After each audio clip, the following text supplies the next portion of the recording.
side is the famous boar hunt. You can see the boar to the right of center there, the bristles on his back. Now the story was that there was a monster boar, you know, a Godzilla hog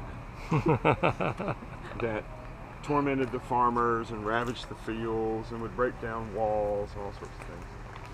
So the great story, the great hero story of the Ligurians that were here was the great wild boar hunt.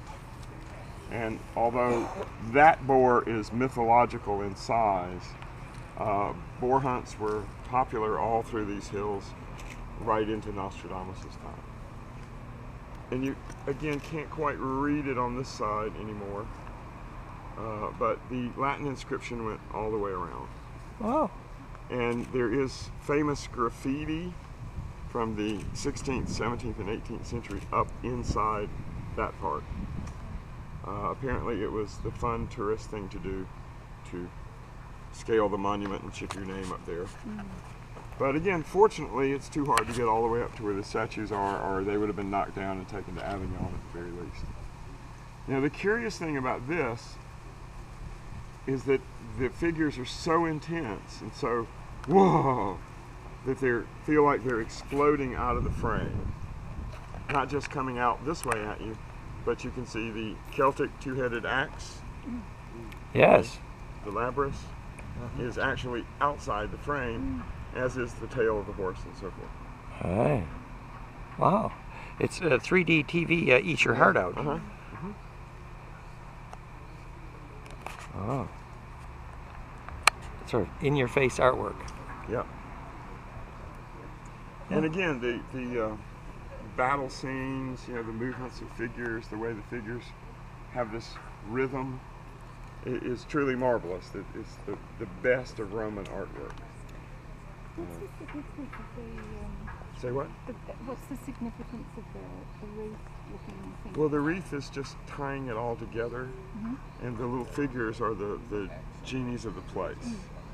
In other words, they're ancestral spirits, divas, local spirits, which they were honoring by. The pattern is almost pine cone. It's very pine coney.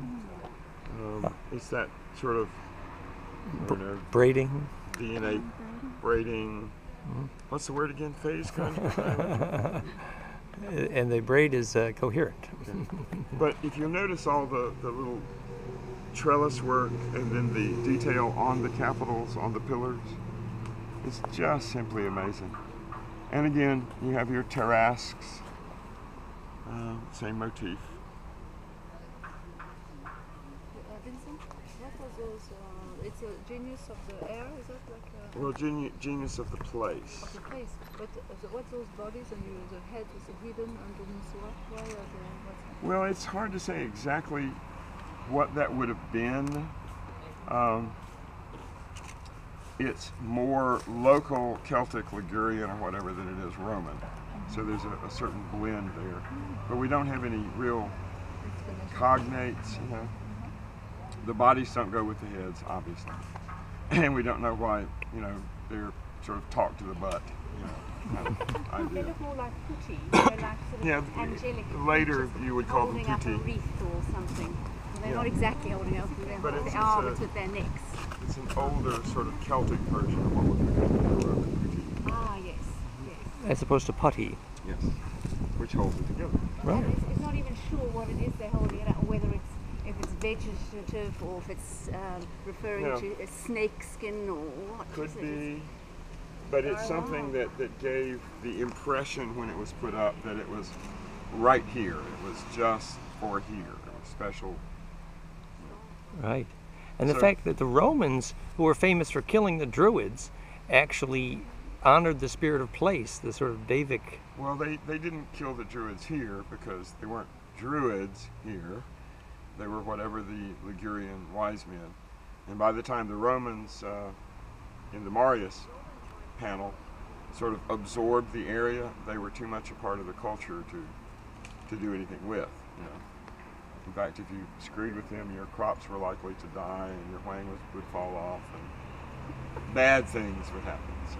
But yet Caesar's Gallic Wars is about, you know, how... Those are the barbarians north. Oh, as opposed to. Okay, this is not Gaul. This is the first province of Rome. Whole different story. It looks like there's a sculpture right up in the middle at the top. There are two of them. Yes. Julius Caesar and Octavius Caesar.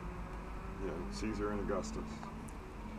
The fellow Marcus Sextus that had this built was an adopted member of the Claudian family, and he wanted to advertise to everybody that even though he wasn't born into the family, he was a member of the family. So you build the biggest and best local mausoleum, statue, cenotaph to announce that you are part of the group. Caesar's cousin. Or adopted. Okay, let's go over to the gate.